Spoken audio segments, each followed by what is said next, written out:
Hello tout le monde, c'est Amurjami et bienvenue sur ce tuto mode numéro 1 qui concerne le mode Logistic Pipes. Donc ça va concerner un des modes qui est mis en place sur le Feed the Beast Direwolf 20 qui comporte environ 130 modes, tous plus différents les uns que les autres, tous plus complexes les uns que les autres. Il est difficile en tout cas de pouvoir tous les balayer et en profondeur également. Donc je préfère que l'on voie directement euh, ceux qui m'ont été utiles lorsque je suis arrivé sur le serveur, avec un système qui fonctionne. En tout cas, le Logistic Pipes euh, m'a beaucoup servi au début, en tout cas pour trier tout mon inventaire, etc. Donc c'est un des modes parmi les 130 modes. Je ne prétends pas pouvoir vous faire le tutoriel complet du mode, néanmoins, juste pouvoir en tout cas le, le parcourir simplement et faire quelque chose de fonctionnel quand vous arriverez sur le serveur et que vous voudrez le faire chez vous. Donc on va aller directement dans la salle où j'avais déjà un petit peu tout préparé. En l'occurrence, on va juste enlever la carte. Voilà. Donc j'ai déjà préparé grosso modo un schéma pour faire fonctionner ces Logistic Pipes. Qu'est-ce que c'est? Donc c'est un réseau de tubes, donc de pipes, qui permettent de faire transiter des objets, des items d'un coffre à un autre, euh, avec différentes fonctions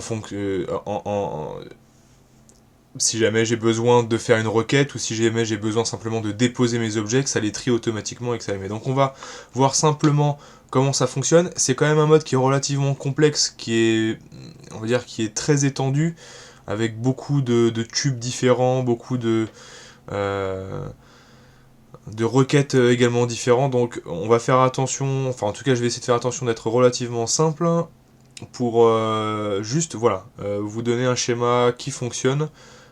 Quels sont les éléments pour les faire fonctionner. Voilà.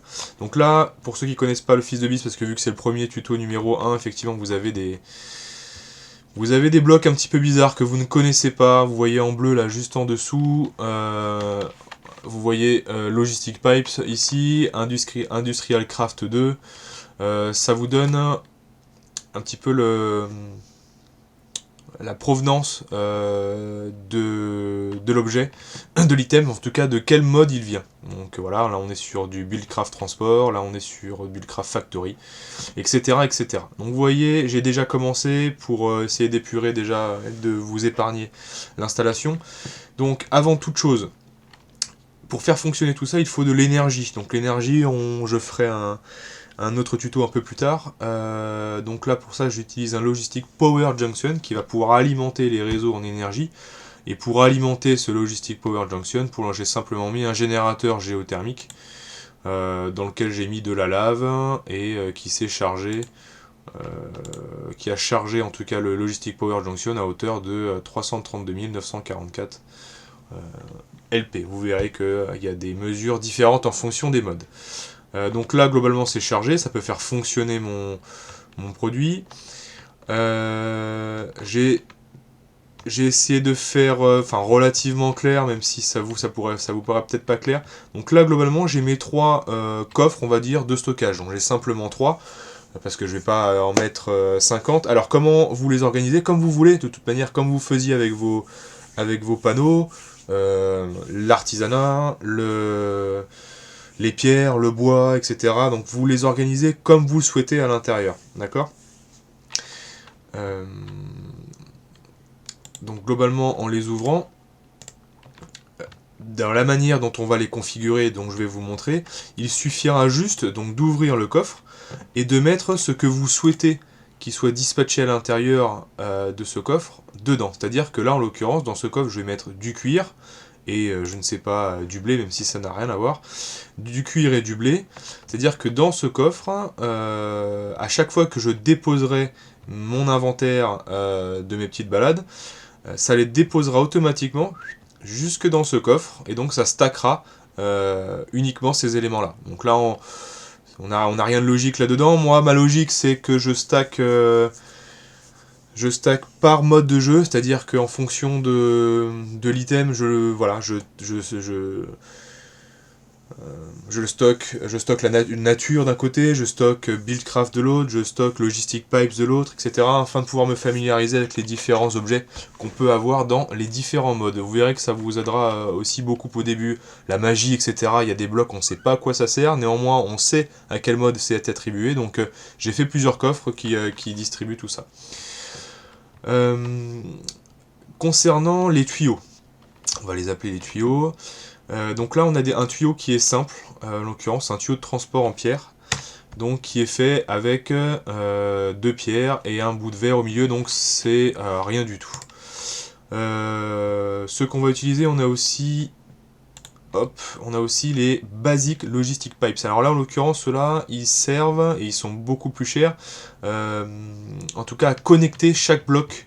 Chaque bloc est connecté avec un basic logistic pipe, alors plus ou moins évolué, on va voir un petit peu juste après comment ça fonctionne, mais ça permet aussi de pouvoir gérer les différentes directions. Voilà. Donc là vous voyez que c'est rouge, tout simplement parce que ce n'est pas alimenté.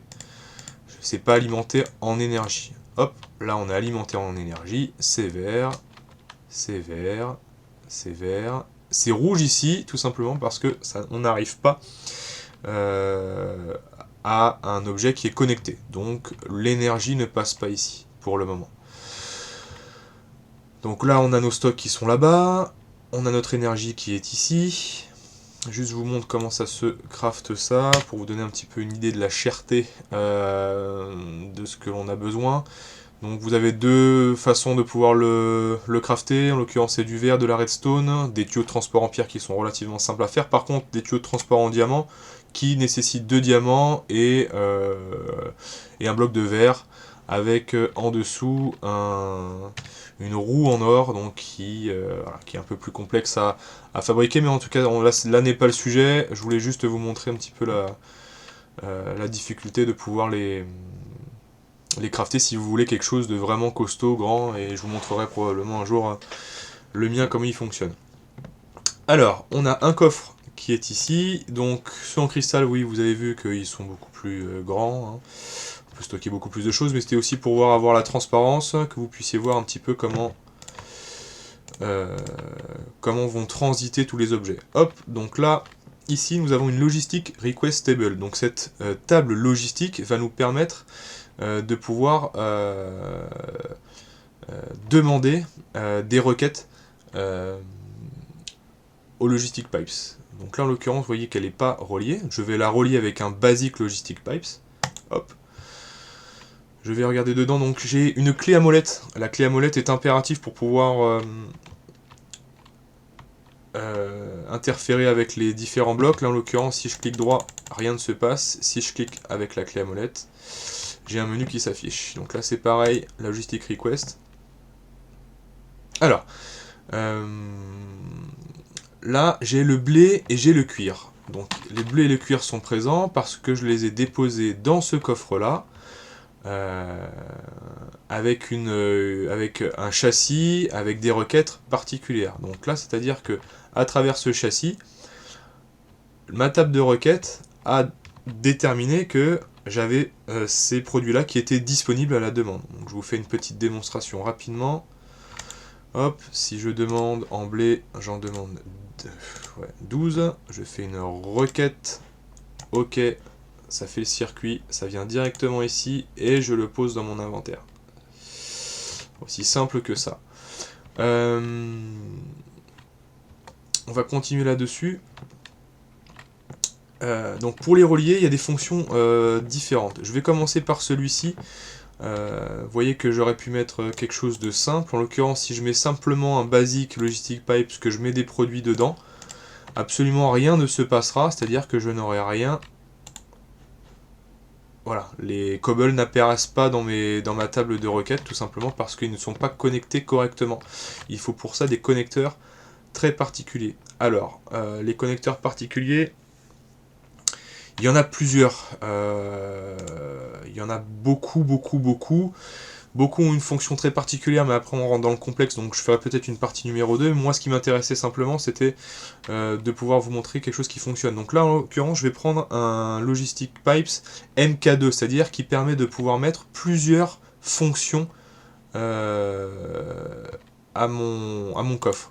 Donc là, je l'installe, avec la clé, je clique dessus, et je vais mettre à l'intérieur, je vais mettre une requête de provisionnement, c'est-à-dire qui va provisionner ma demande à la table de craft, et ça polymorphique, c'est-à-dire que c'est un programme qui va vous permettre de mettre plusieurs produits à l'intérieur au lieu d'un seul, parce que la plupart du temps, quand on fait quelque chose de plus simple, on peut mettre qu'un seul produit à l'intérieur, et forcément après derrière il nous faut un nombre absolument incroyable de coffres. Là, c'est pas le cas.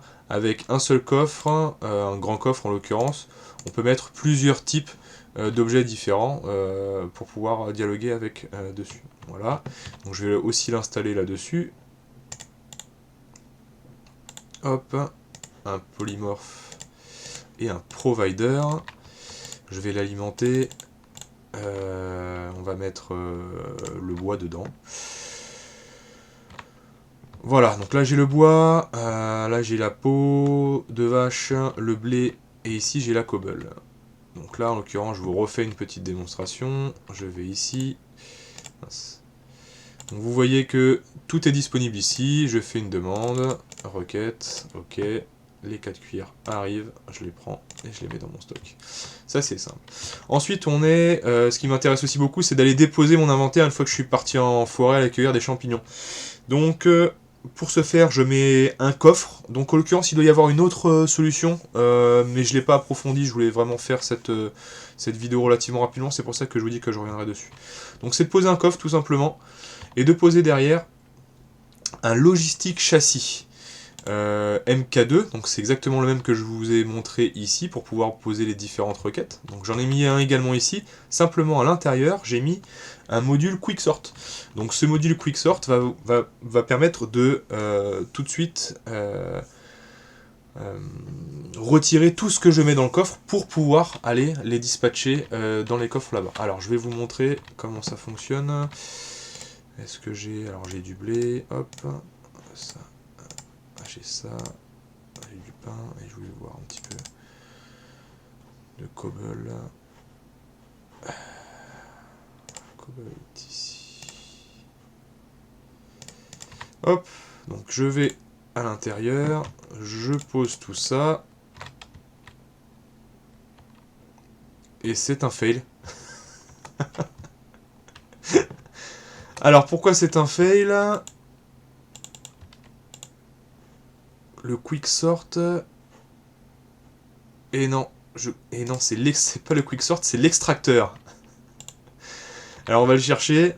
Et il en faut, je vous en dis, il en faut au moins une par vidéo. Et comme je fais pas de montage vidéo, forcément vous aurez la retranscription. Il y en a que ça va faire plus ou moins rigoler.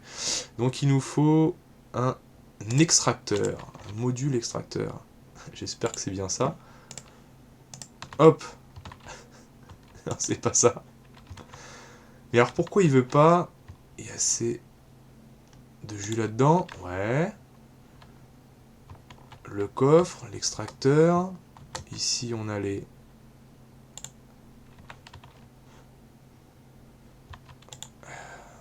Provider. Et oui, mais j'ai pas mis le polymorphe. Voilà. Donc je vais revenir dessus. C'était pas l'extracteur, c'était bien le quicksort. Voilà. Hop. Et vous voyez que c'est rentré directement dans le coffre. Et tout ce que j'y ai déposé s'y ajoute en plus. Voilà. Une démonstration simple. En l'occurrence, ça pourrait le faire avec tous les autres produits. On va continuer. Donc là, en l'occurrence, voilà, j'ai fini. Ici, on demande. Ici, on dépose. Donc là, le pain, il n'est pas parti parce que je n'ai pas déterminé dans quel coffre il pouvait aller. On va le mettre dans celui-là. Voilà. Et voilà, il est dedans. Alors, il me reste deux choses. Il nous reste l'établi automatique, donc le craft automatique. Alors, le craft automatique, ça va nous permettre de pouvoir demander à la table de requête un produit que l'on n'a pas de stocker à l'intérieur de nos coffres, mais qui peut être crafté. Donc, mon établi automatique, j'avais déjà rempli, donc j'ai simplement indiqué quel schéma je souhaitais avoir à l'intérieur de cette table de craft. Je vais y ajouter, hop, donc un Logistic Pipes de crafting, je le mets ici, je prends ma clé, je clique dessus, et je lui demande d'importer ce que j'ai fait sur la table de crafting ici. Donc je lui importe, globalement j'importe le programme. Donc le programme c'est de créer des pantalons. Et vous voyez qu'une fois que j'ai connecté ici, je me rends à ma table de craft. Et qu'est-ce que je vois apparaître ici? Les pantalons en cuir. Donc, si je demande 2 pantalons, allez, 3 pantalons en cuir, 5 pantalons en cuir, histoire qu'on voie bien le cheminement, hop, je suis OK. Donc là, il a pris là-bas les pantalons en cuir, il les craft. Donc il y a un petit temps d'attente, notamment parce que j'ai mis un crafting logistic pipe standard. Il en existe des MK2 qui sont beaucoup plus rapides dans le crafting. Et hop, il a envoyé le pantalon à la table de craft, donc je peux aller récupérer le pantalon si je veux. Voilà. Mais c'est pour vous dire simplement, c'est que entre le moment où il prend le cuir qu'il est craft, il y a un petit moment un moment de crafting, un moment de latence. Voilà, donc ça pour le crafting c'est fait, donc vous pouvez en mettre autant que vous souhaitez de table de crafting. C'est très pratique bien évidemment pour pouvoir stacker ou ces minerais, etc., etc. Ça, à quoi ça sert? C'était simplement, je le réservais en dernier. C'est simplement lorsque vous aurez votre réseau complet, c'est pour les objets qui n'arrivent pas à déterminer à quel endroit il faut qu'ils soient placés. Donc c'est un coffre de défaut en fait. C'est un coffre qui par défaut, donc il faut le programmer tel quel, donc avec la clé ici, la défaut route, yes. Donc voilà, ça sera par défaut si jamais il n'arrive pas à déterminer dans quel coffre il doit mettre ses produits ou comment il doit crafter ses produits. Au lieu que l'item se balade un petit peu partout, il ira directement ici, en récupérer en déchets, en attendant que vous puissiez déterminer où est-ce qu'il va être. Voilà, j'ai globalement fini ce tutoriel. Ça a été peut-être un peu compliqué parce que je cherche aussi encore un peu mes mots, j'ai pas encore trop l'habitude de tous ces modes, de tout ce vocabulaire, ça viendra petit à petit. Là en l'occurrence vous pouvez déjà, alors ça vous pouvez les enterrer, hein. Vos logistic pipes, vous pouvez les enterrer dans le sol de manière à les faire rentrer, je sais pas, en dessous, voilà, hop. Voilà, hop, que ça rentre en dessous, enfin faire un système caché afin que, ça soit beaucoup plus joli. Moi ce que j'ai fait c'est que j'en ai même fait sortir à l'extérieur de ma maison, ce qui fait que lorsque je suis en train de, par exemple, c'est un exemple parmi tant d'autres, mais de faire l'agriculture et de prendre tous les graines de blé ou le blé ou ma récolte, j'ai juste à le déposer dans un coffre qui est juste à côté, qui est relié à mon système global et tout vient se mettre dans mes coffres. Voilà. J'espère que ça vous aura bien aidé. Je vous donne rendez-vous pour le prochain tuto, mode 2 que j'ai pas encore déterminé. Je vous laisse juste liker, vous abonner et commenter afin de m'encourager pour continuer à faire ces vidéos.